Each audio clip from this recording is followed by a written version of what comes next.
So Bishop Barber, whenever you're ready. Thank you so much. And let me just say, this is not a little media call. This is a big media call because this is about some serious stuff that's going on. I want people, first of all, thank all of the media for coming on, all of our partners. I'm Reverend Dr. William J. Barber II, Bishop with the College of Affirming Bishops in this country. On July the 12th, the Poor People's Campaign, a national call with moral revival with 15 partners, started National Moral Mondays in Washington, D.C. The 12th, this past Monday, nearly 100 women from all over the country, poor and impacted, and others were arrested for nonviolent civil disobedience as they were in D.C., demanding that the Senate and the Congress and the President act on the issues facing us now as a nation. This coming week on the 26th, we'll be in 45 Senate offices, 45 states, visiting Senate offices all over, asking them, do they support 4 specific things? If they do, we'll be celebrating that. If they don't, we'll be challenging that. But in the midst of all that has happened, Texas is like the canary in the mine. And the Texas state legislators, those who believe in justice, decided not to act like Democrats or to act like Republicans, but to act like statesmen and stateswomen. They could not go along with what was going on, and so they left the state. In the midst of that, the Texas Poor People's Campaign, a national call for a moral revival, sent out a call. They contacted the National Poor People's Campaign, a National Poor People's Campaign, a national call for a moral revival, and sent word to Liz and I, asking if we would come to Texas and speak with people and to meet with other Fusion Coalition partners to organize a historic Selma-like march from Georgetown, Texas to Austin, a moral, nonviolent, direct action march for democracy. They call it We Are the Moral Resurrection.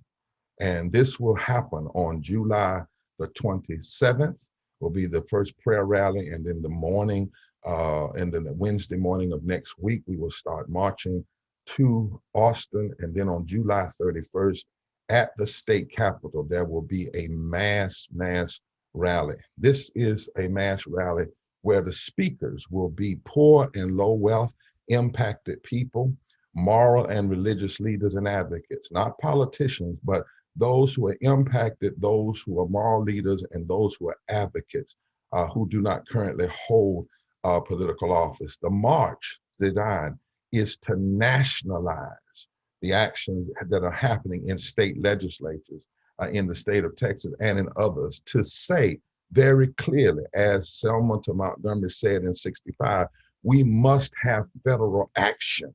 And we are calling on the United States Senate and the President to act by August the 6th, the anniversary of the signing of the Voting Rights Act. And we demand that Congress act now to stop the attacks on democracy. How? By ending the filibuster, not just carving it out, ending it.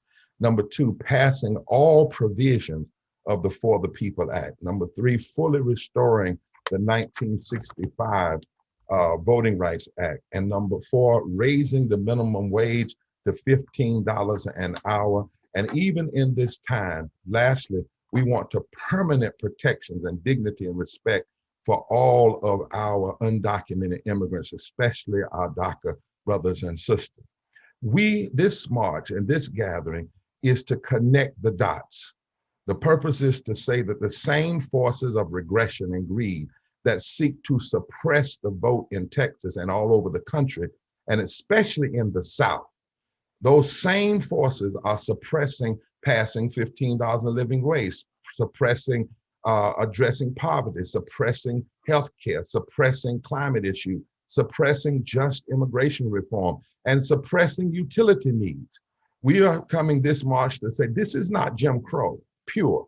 This is James Crow Esquire. Because when you look at what these bills are doing, especially in Texas, it will hurt Black people and brown people and white people and Asian people and Native people and poor and low wealth people and women and the differently able and young people. And we must connect the dots in this moment and have a moral fusion response. And we're saying in this action, we must have federal action. It's not the For the People Act or restoration of the Voting Rights Act. The truth is, if a politician is holding on to a non-constitutional filibuster to block protecting the our constitutional voting rights, then they are choosing the side of the U.S. Chamber of Commerce rather than the United States Constitution. If a politician in this moment is saying that they will support the Voting Rights Act restoration, but they won't support the For the People Act, then they're playing the Washington two-step, and they're attempting to trick the people, because the For the People Act was written by John Lewis. That's the one he wrote. States need federal protection. The For the People Act can address now the suppression bills being passed in state legislatures. The voting rights restoration can protect in the future through preclearance.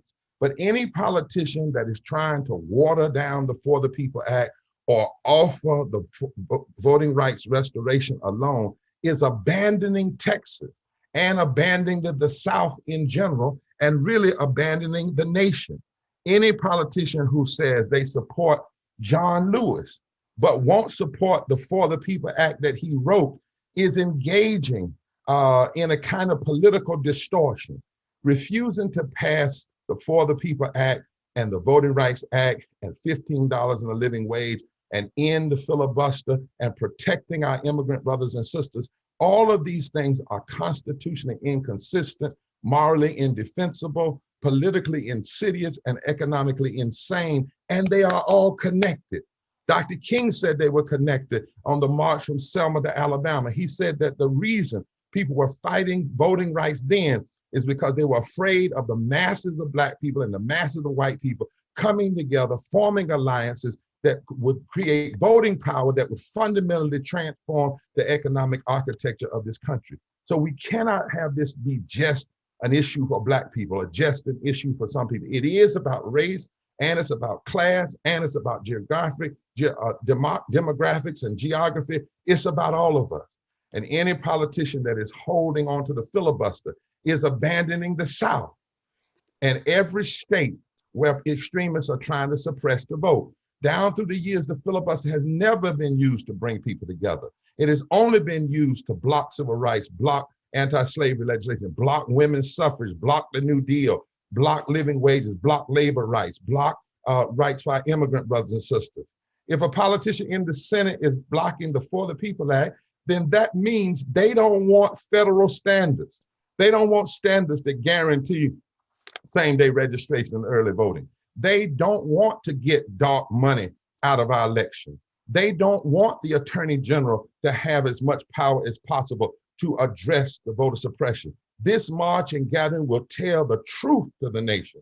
And any politician or anybody that's supporting them that's blocking $15 a living wage is saying they don't care about the 32 million people in this country making less than a living wage. They don't care about the over 5 million workers in Texas that make less than a living wage. They don't care about the 12 million poor and low wealth people in Texas and the 1/3 of all poor people in the South. This march is to demand and call out for federal protection and to look at the connection. This is not a time for politicians to be moderate, but this is a time to mandate protection for the people. It's not a time to bow to extremists who are afraid of all of the people voting. It is time to pass what is necessary to ensure that everybody's vote is protected and engaged, and that we have a true democracy and not a civil oligarchy that will lead us into possibly an autocracy. This is why we march. We are the resurrection. We are the moral resurrection. Reverend Liz?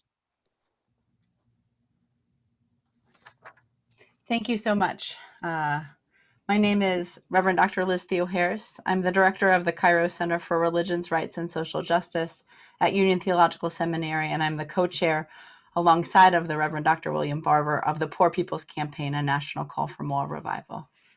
We're gathered here today, as Reverend Barber was mentioning, we're calling for this march from Georgetown, Texas to Austin, Texas, launching next Tuesday, July 27th, marching Wednesday, July 28th through Friday, July 30th, and then processing with caskets and hearses representing the voting rights and economic and civil rights being killed by the filibuster, by the failure to pass all the provisions of the For the People Act, for the failure to restore the 1965 Voting Rights Act, and so far the failure to raise the minimum wage to a $15 an hour wage. We're doing this march into Austin on Saturday, July 31st, because we know our democracy is indeed in peril.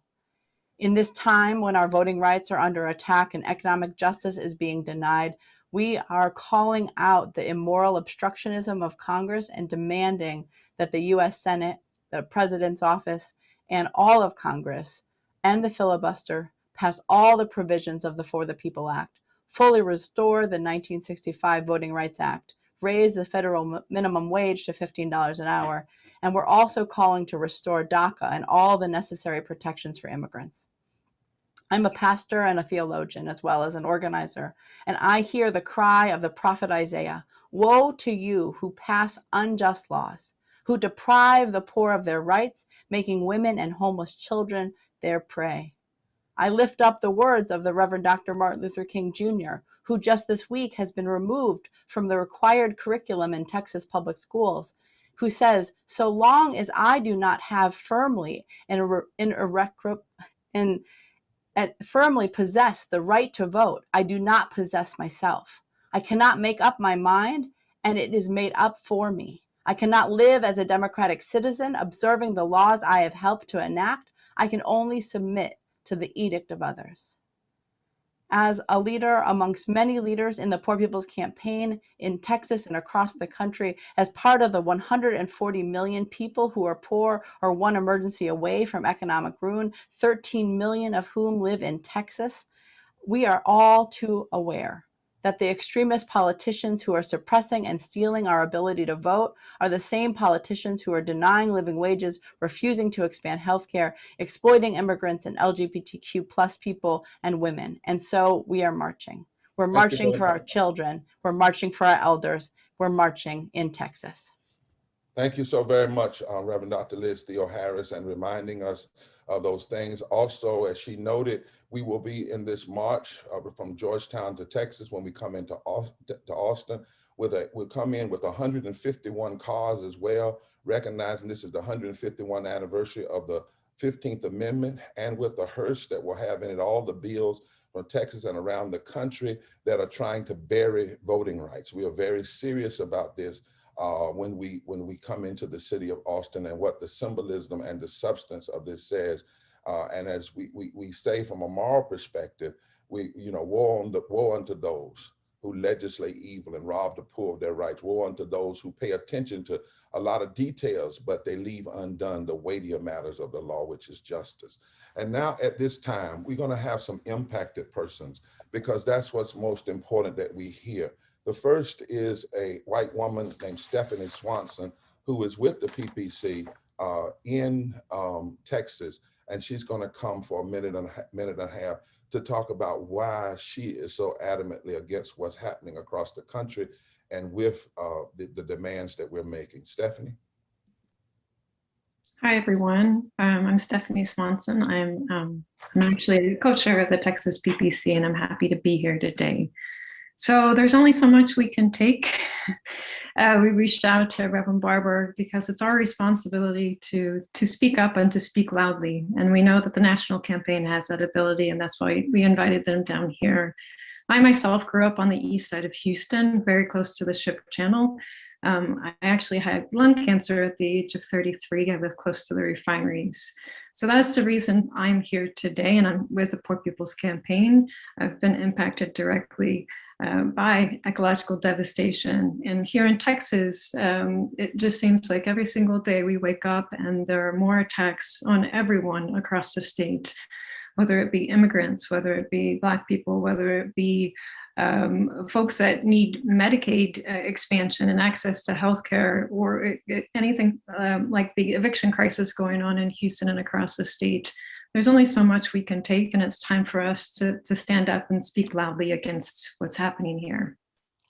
Thank you so much, Stephanie, because indeed those that suppress the vote also suppress our ability to deal with climate injustice, and we must stand together. We also have another person, Miss Danita Jones. She's with the campaign Impact. She's speaking from the perspective of a Black woman. Thank you all for joining us today. I'm Danita Jones, also a co-chair with the Texas PPC. I come to you today not only as a co-chair for the Texas Poor People's Campaign, but also as an impacted person. I'm impacted because I've had to choose between doctor visits and feeding my family. I'm impacted because I've had to witness my friends lose loved ones during the snowstorm here. I'm impacted because I've had a job that let me go with no cause of excuse or reasoning behind it and left me uninsured. I'm impacted because my children and my family have been caught in the Medicaid gap because we make just $1 too much to be covered for health care. And so not only am I here on behalf of myself, I'm here on behalf of my community, those families and friends around me that are suffering the same suffering that I'm going through, the same struggles that my family are a part of. And so that's why I'm here. That's why I'm standing with this group of individuals on this press call, because there's time for a change in Texas. And it has to, if it won't happen with our elected officials, it will have to happen with us. Thank you. Danita, you're so right, because everything you mentioned are matters of public policy. And when you have voter suppressors are the same ones that suppress health care, they're the same ones that during the pandemic that treated people like they were expendable. Policy, policy, policy. And you've told me over and over again, when folk want to suppress the vote, that's just another sign they want to suppress more things that happen to impact the people. It's time to stand up. And then we have Reverend Stephanie Wilkinson, who is a clergy person and also speaking from that perspective. Thank you, Reverend Barber. I am Reverend Stephanie Wilkins, and I am part of the Texas Poor People's Campaign. And I come to you impacted in a number of ways. As clergy, I do work in the community, and I do hear from those community members about the issues that they have where they cannot find food. There's food deserts. They don't have access to adequate health care. They can't find a job. There are those who have been incarcerated and still cannot find work. But I also want to talk from a perspective of a personal impact, in that when we were dealing with a pandemic in February, we were hit with something that leveled the playing field for everybody. And we had a winter freeze that impacted people in their homes, but also those people who were unhoused. There were a lot of people who had to suffer outside trying to find a way inside, and to then find out that it was because of a power grid failure, and you have an elected official who's not even trying to deal with it, but going on a trip to warmer climates. This was something that impacted people no matter their age, their status, their race, or their gender. Psalms 14:6 says, "You would confound the plans of the poor, but the Lord is their refuge." So we are here as the Poor People's Campaign, and we are saying that you've got to give us what we are due. We have a right to live. We have a right to have adequate health care. We have a right to have the $15 minimum wage so we can take care of our needs. Stop trying to suppress our voting rights and start working on that grid and working on economic justice for all. Thank you. Yeah, I've heard you say a number of times how bothered you are that folk would be trying to suppress the vote rather than fix the grid. We'll try to suppress the vote rather than pass the legislation. But stop suppressing the vote and start fixing the grid. Thank you so much. Thank you so much. We also have Rabbi Steinman, and I met her. She's a powerful rabbi, and certainly has a perspective as a Jewish person of what happens when you start seeing people running roughshod and literally suppressing, where money and meanness rule. Rabbi, would you speak to us now?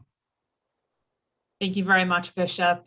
On behalf of Temple Beth Shalom, we are delighted to be in partnership with each of you in support of this march and in support of this vital work to make sure that we are living the words of my tradition of the Hebrew Bible, that we are making sure that we are caring for all of those in need, especially those whose voice is dignified and made stronger and louder. And so it is an honor to be able to do that with all of you and to join together in the march that we know will have so much impact, and we hope to make greater change in our city and in our state and in our country. Thank you, Bishop. We are the resurrection, the moral march and direct action from Georgetown to Austin, demanding, end the filibuster, pass all provisions of the For the People Act, pass the full Voting Rights Act restoration, pass $15 minimum wage, and pass immigrant justice and protect our immigrant brothers and sisters. Lastly, we have, no, not lastly, we also have Karen Bell, who's an, Karen, would you come on now? And say Yes, what? thank you, Reverend Barber. I'm an impacted person economically and also with healthcare. There's a person in our house that has fragile health, and so we are very restrictive in our activities, and the legislators here in Texas that have wanted to push us back into public has threatened the safety of my family. In San Antonio, we've had 3,500 deaths from COVID. Mm. I'm also impacted economically in that I lost 2 jobs. I had to have 2 jobs because I was not paid a living wage at either one, and both of them disappeared during the pandemic. And so I stand with the Texas Poor People's Campaign. How do you feel when you see these people who are working so hard to try to keep from voting rather than working hard to make sure they're living jobs in Texas and that people are lifted up? In your gut, how does that really? I'm angry. Yeah.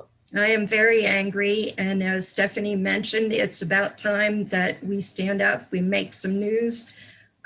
We're tired of fighting for our dignity. We deserve it.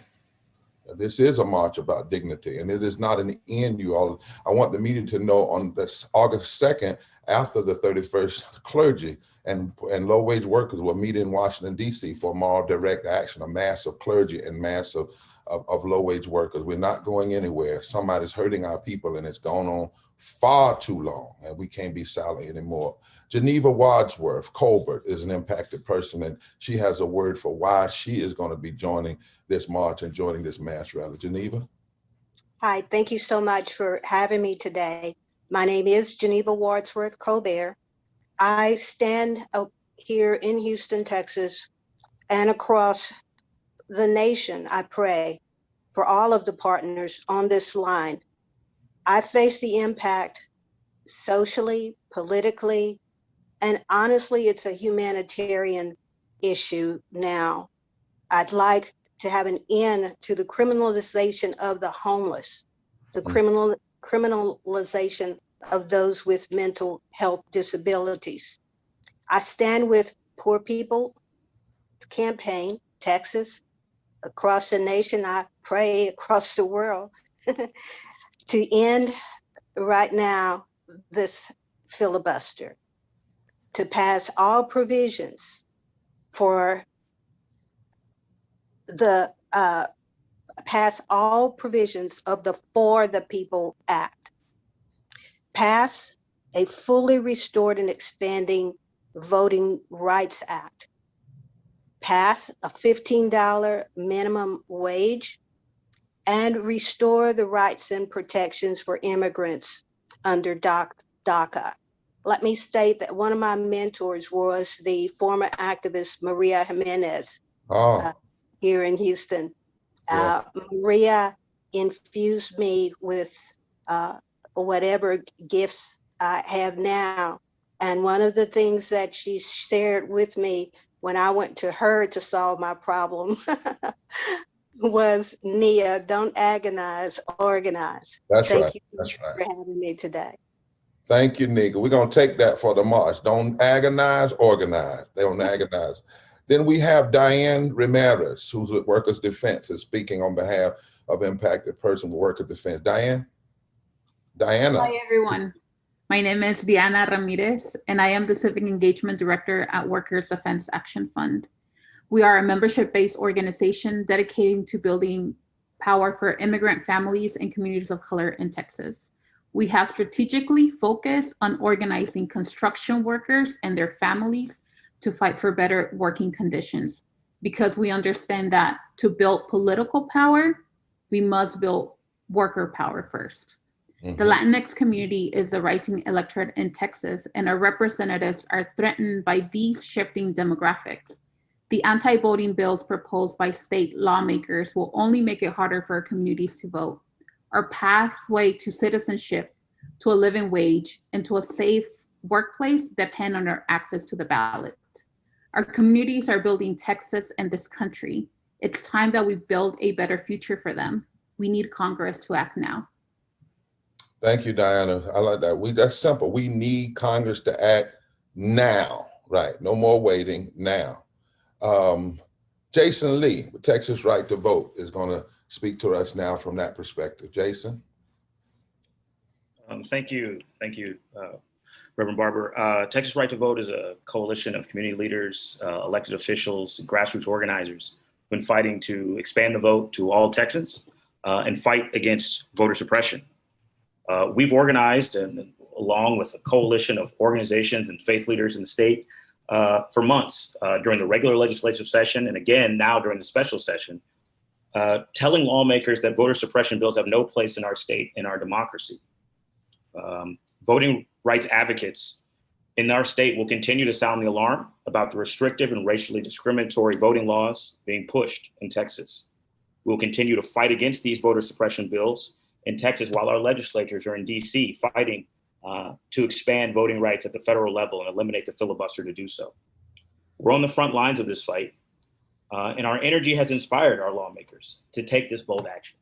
And that's why we're excited to participate in the Poor People's Campaign and the march in reminiscence of the Selma to Montgomery March, but bringing it here to Texas. And we are honored to stand alongside all of you as we continue to lift up this issue and demand all the things that we deserve as it relates to voting rights and higher wages. So thank you. Jason, you're a powerful young brother, man. Hear of your work all over the place, and thank God for you. And you know, you said reminiscent, you're exactly right. In '65, it took a march from Alabama to move a president from Texas and a Senate that was filibustering then.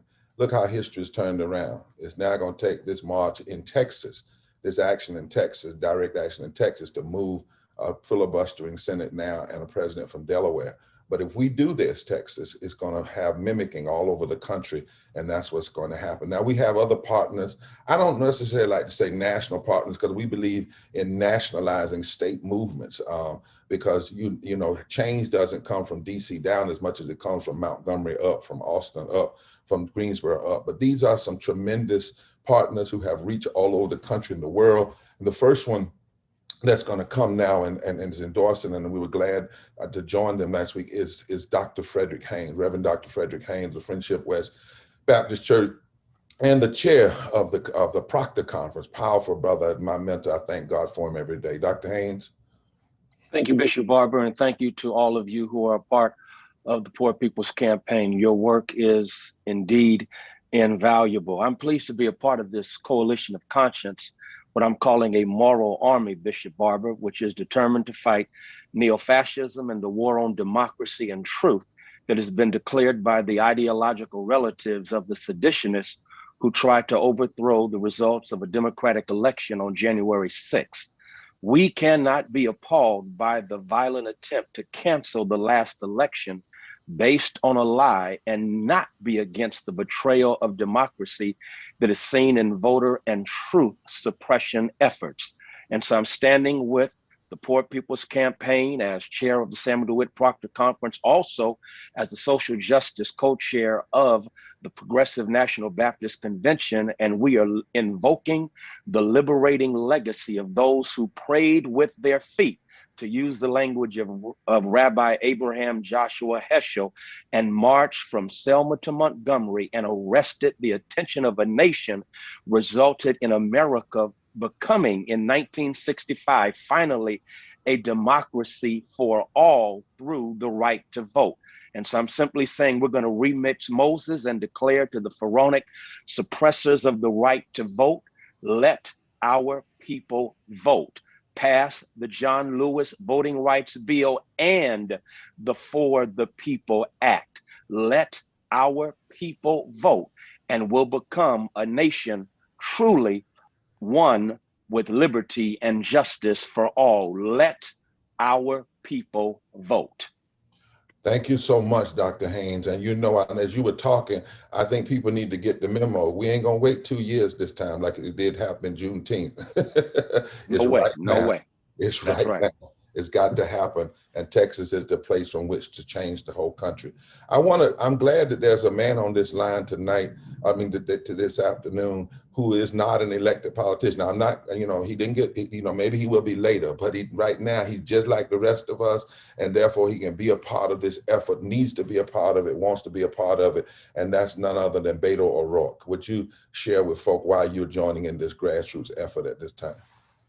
Bishop Barber, I'm happy to, and I want to thank you and the Poor People's Campaign for your focus on Texas, because this is the epicenter in the fight for the right to vote. We have the toughest voting and election laws in the country, bar none. It is tougher to vote in Texas than it is in any other state. And as every other speaker has said, that is connected to the fact that our minimum wage in Texas is $7.25 an hour. It's connected to the fact that we are the least insured state in the country. It's connected to the fact that we're on the front lines of climate change. We listened to a speaker who grew up next to the Houston Ship Channel. Those communities are bearing the brunt of our inaction and our excesses and our lack of political participation, especially by those who are impacted the greatest.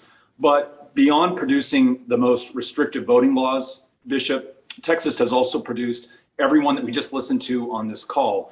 And they're the ones that give me hope, that make me know that we will pass the For the People Act. Texas is produced the state legislators who are in DC right now, breaking a quorum to stop suppression at home and providing the moral leverage on the United States Senate and our president, who must do more to ensure that we have voting rights passed this summer. So I just want to thank you for what you're doing and tell you that I proudly stand with you, and I'm looking forward to joining you. Thank you so much, Brother O'Rourke.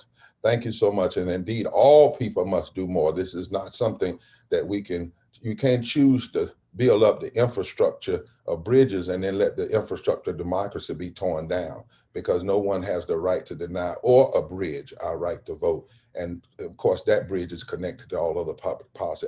I skipped Brother Crafton. I hope he'll forgive me. Brother Craftsman with disability right, it was unintentional. Brother Crafton, would you talk to us as an impacted disabled person why you are, and then I'll come back to our other speakers to finish us out so we can take questions. No problem. My name is Ron Cranston.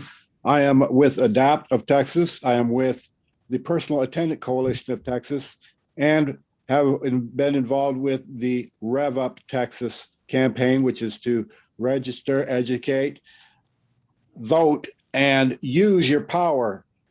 Under the current problems here with suppression that has been guided by a very misleading bunch of Texas legislators, my ability to vote has been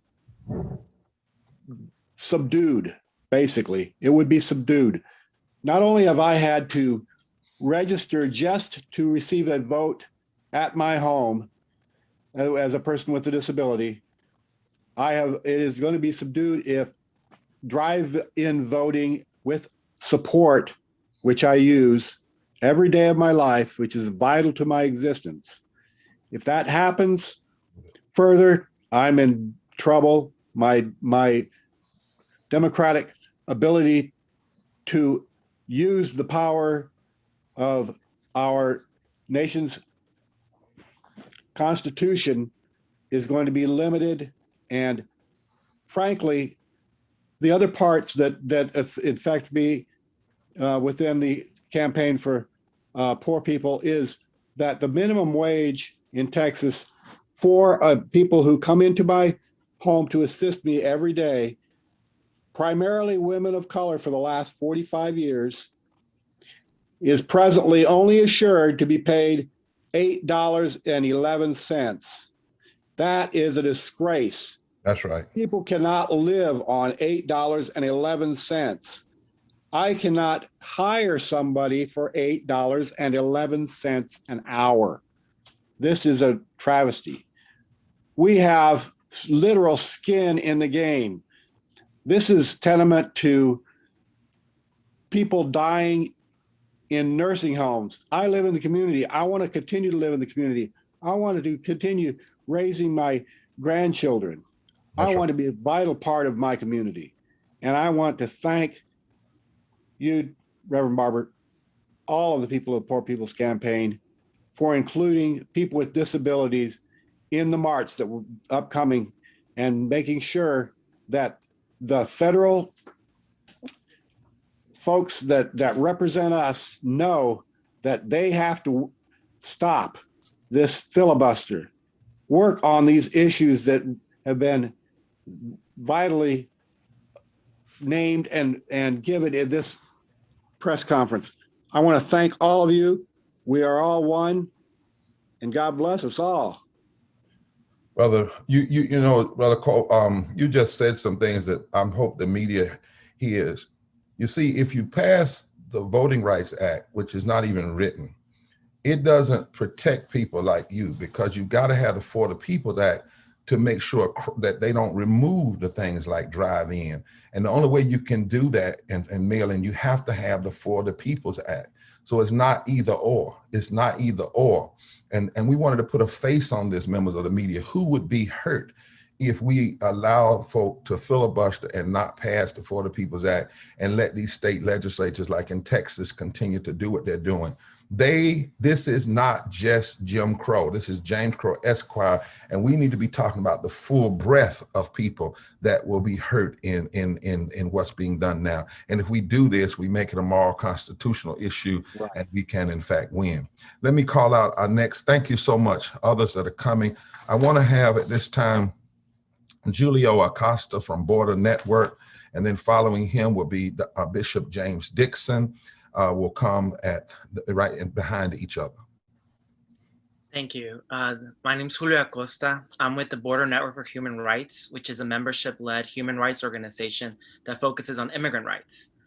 Border communities and communities across Texas already face many challenges to exercise our right to vote. We believe that having a voice in how we are governed is a human right.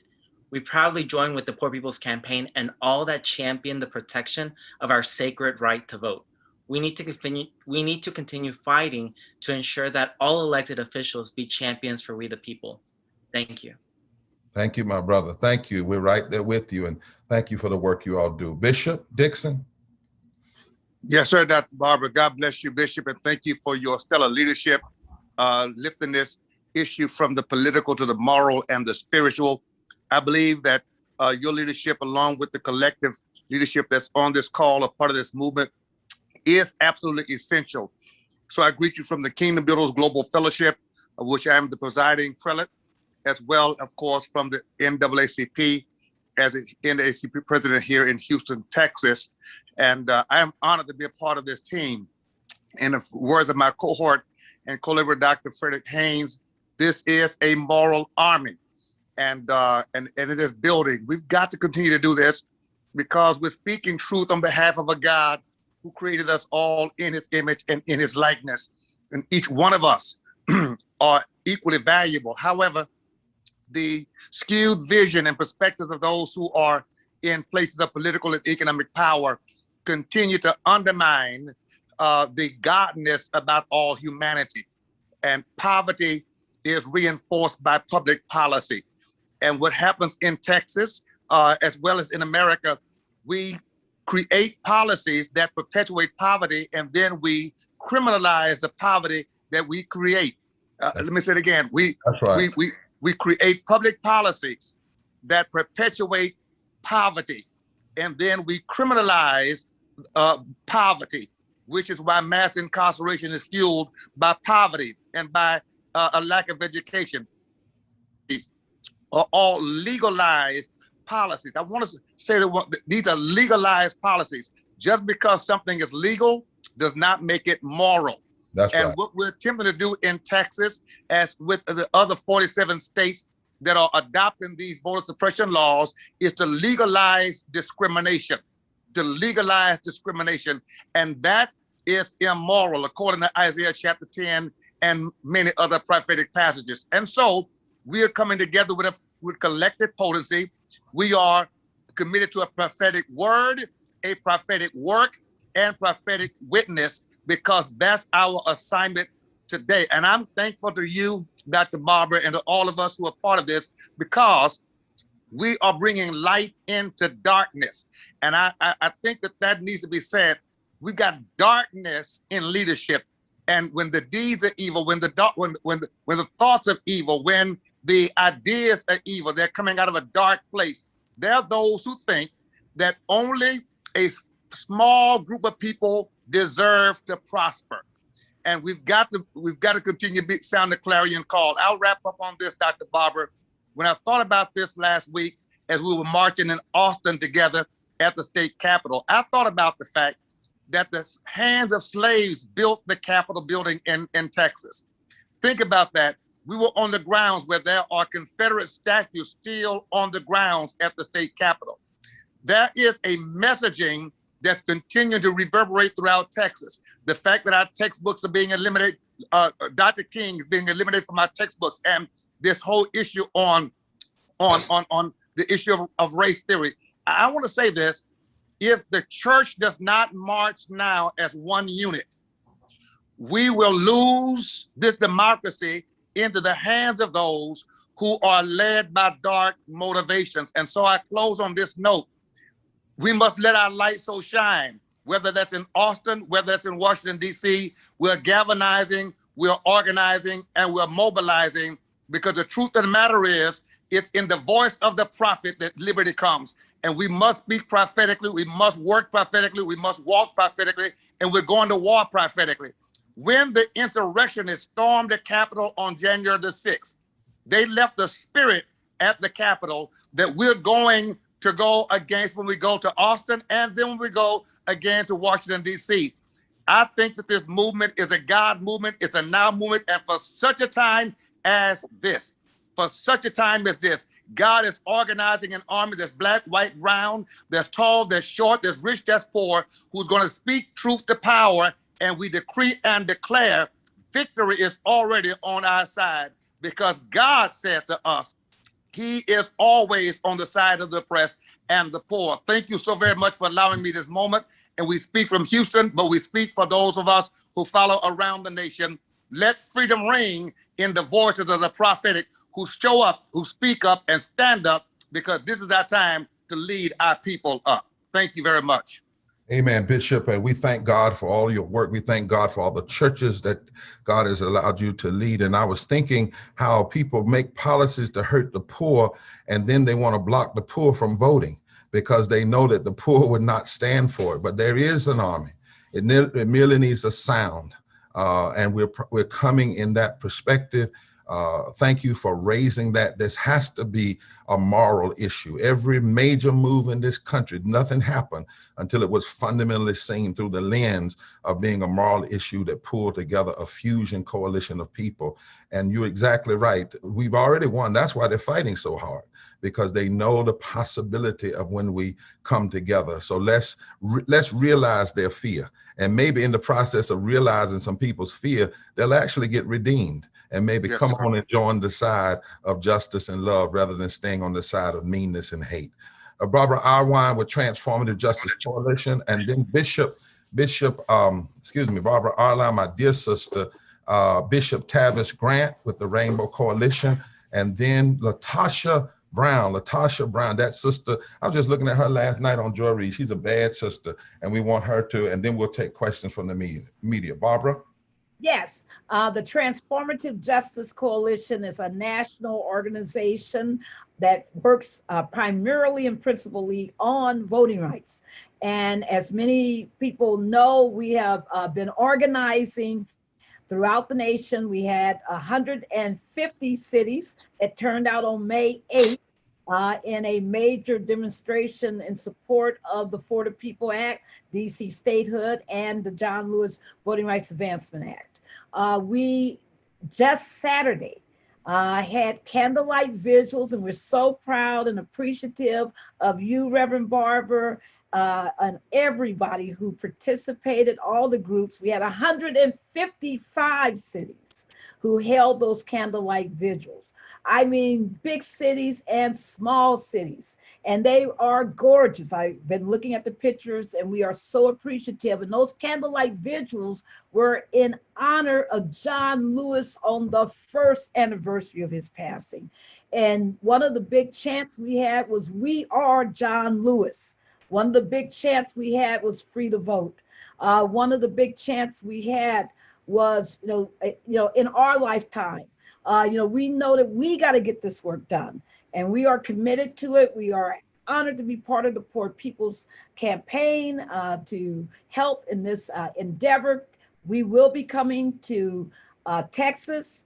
We will be activating our supporters and members in Texas, because Austin, Houston, Dallas all had candlelight vigils, and so did Plano and some other places throughout Texas. So we are going to make sure that our supporters also are there. And Daryl Jones, who's my co-leader, who's also on this call, and I are coming. We will be there. And you're teaching, and you got a role. I need you and Caitlin at the rally. We're going to have a section for you as lawyers to teach us, because a lot of folk don't even know what's in these acts, right? Even the media doesn't know, right? And they don't know the impact. So we need your legal mind to literally, because part of prophetic work is prophetic inquiry and unpacking. So bring on your professorial hat and your activist lens as well.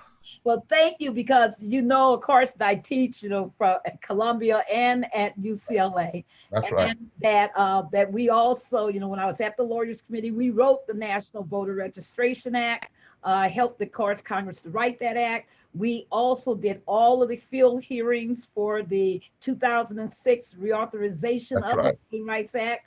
And so we have a lot of legislative experience. That's right. And passing this and working on these on legislation in this area. So thank you so much again, everybody. We are so honored to be part of this effort because we got to fight back. We're not going to sit down and let this happen. We're going to fight.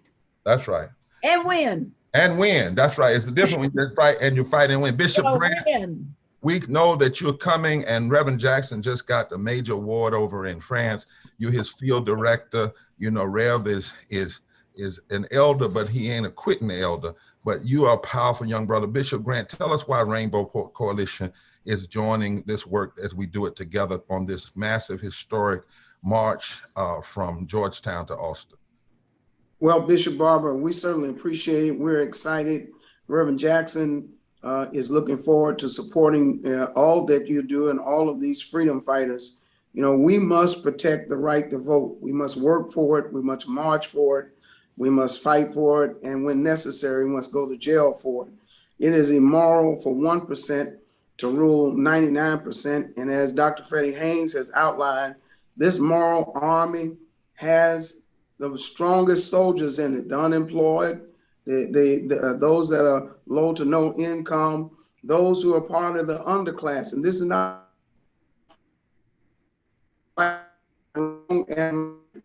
and it's our time to raise the moral standard to redeem the soul of America from the streets to the suites, from the factories to the farm. This is not an insurrection. This is a people's resurrection. Waiting is not an option. This is our time to do it. We cannot go back, forward ever, backwards never. We're with you 100%. Let's make it happen. God bless you, Bishop. God bless you. Latasha Brown, you've been right there in Texas on the ground. Black Voters Matter. Come on and talk to us about why we've got to all come together in this moment and demand both things, all these things be done. And we can't afford to have the Congress or president or anybody not acting in this moment. Bishop, I think we lost. All right. Well, let me go to Ms. Swanson. Let me go to staff. Excuse me. Yes, Ms. Swanson. Quickly call out all the other partners. Some of them we didn't have on the line. We know we couldn't have everybody speak today. Would you give us a rundown, and then we'll take questions from the media? Sure. So our on-the-ground partners in the state include Border Network for Human Rights, Reform Immigration for Texas Alliance, the Texas AFL-CIO, the Workers Defense Action Fund, Next Generation Action Network, LUPE, which is La Unión del Pueblo Entero, Wilco Patriots, Nonviolent Austin, Personal Attendant Coalition of Texas, Adaptive Texas, YWCA, Greater Austin, Faith Forward Dallas, Friendship West Baptist Church in Dallas, Community of Faith in Houston, Temple Beth Shalom here in Austin, St. James Episcopal Church also in Austin, another St. James Episcopal Church, Beta Psi Omega Chapter, Alpha Kappa Alpha Sorority, Clean Elections Texas, Austin Airwaves, Our Vote Texas, Texas Drought Project, Anti-Racist Coming Together or ACT, Round Rock Black Parents Association, Interfaith Action of Central Texas, St. Andrew's Presbyterian Church here in Austin, ECLA, World Hunger and Bread for the World, St. Gabriel Unitarian Universalist Fellowship Church of Georgetown, Coalition Against Pipelines, the Congregational Church of Austin, Coalition Against Pipelines, Pax Christi San Antonio, Unit Here, Local 23, About Face, Veterans Against the War, and that's the South Central Texas chapter. And Great. that's it. Members We of the also media, have Wheeler Baptist Church. Wheeler Baptist Church, great. As you can see, members of the media, this list is growing and growing for the Georgetown-to-Austin Moral Nonviolent Direct Action for March for Democracy. We are the moral resurrection. When we open on Tuesday night with our opening worship prayer service before the march and press conference, we will talk about the significance of Georgetown. Why Georgetown? And why those 30 miles from Georgetown to Austin? We'll be walking every day for a minimum of 4 hours a day, being COVID safe and because of the heat. And then on Friday, we'll get close to Austin. Then on Saturday morning, 151 cars representing the 151st anniversary of the 15th Amendment, the Protect Voting Rights, will leave Austin Georgetown with a hearse that will have on it and in it the copies of bills that are trying to bury democracy and therefore bury policies that would lift the poor and lift those on the margin. It will drive slowly, it will get in front of the marchers, and it will come into Austin. All of us will follow in. We're inviting everybody who believes in nonviolence, everybody who believes in justice, everybody who believes in the people's movement. If you can't do the march or portions of the march, 27 miles, join us for that Saturday morning for a massive gathering as we speak from Texas. All of us can't go to DC like the legislators. All of us can't go like those that have joined on tomorrow Monday, but we can send a sound from Texas to say to the Congress and to the president, you must act now. You must act now. We must end this filibuster. We must pass all the provisions of the For the People's Act that John Lewis wrote. We must have the Voting Rights Act fully restored and expanded, and we must pass $15 for our poor and low wealth workers across this country. Now, members of the media, you can ask questions to anyone who's on. Great. Thank you everyone for joining. If you have a question, you can raise your hand and we can bring you on audio, or you're welcome to put it in the chat. As of now, I don't see any questions at the moment. Just make sure to remember to state your media affiliation as well, please. This event has been recorded and we will send it out to media as well. And all of you all who are on the call, you can get a link. Brother Haynes, I'm calling people brothers, all right, isn't it? Brother Haynes, Brother Beto, Brother Dixon, Brother Julio, everybody, you can get a copy of this and send it out. But we had our media on from AP all the way over. We had a large contingency of media this morning. Excellent. And folks can go to shortly this afternoon, the landing page action.forpeoplescampaign.org already has the information for the upcoming Moral Mondays on July 26th and August 8th, and shortly all the information for this Georgetown to Montgomery, Georgetown to Austin March for Democracy will be on there as well, and places for folks to sign up, both for the big action and for the daily marches.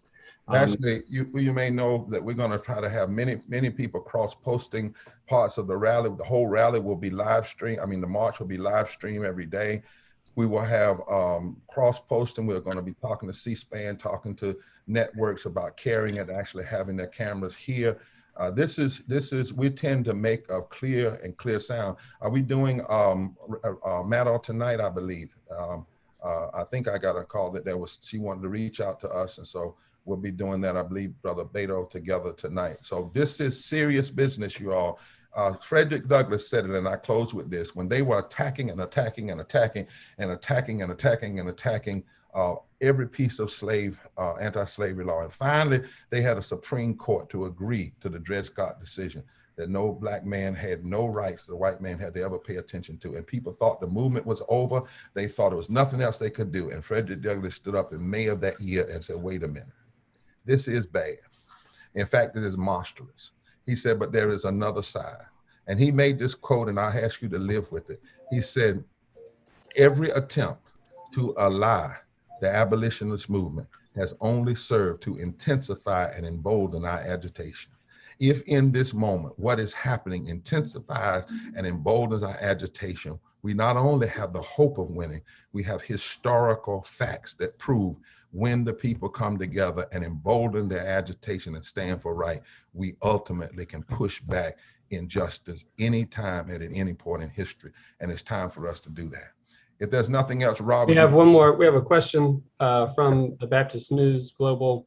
Yes. Asking if we are working with law enforcement on the route to ensure protection and safety of marchers. Yes, we're doing that in a number of ways. In fact, the National Director of Safety and Security, Reverend Dr. Della Owens, is actually on this call. We're not talking about all of that, but you can believe you me, we know where we are. We're deeply organized in that way to ensure the safety and protection. We have to expect that people will act out and jeer us. That's why we're saying clearly we are moral and nonviolent. We're not going to respond to that, but we certainly will have persons both visible and invisible or incognito that will be watching. Great. Well, thank you everyone for joining us today. We are looking forward to being in Texas this weekend and through next week. Powerful group of partners. Thank you for saying yes to this call. And we're in this together. So we say forward together, not one step back. All right. Take good care.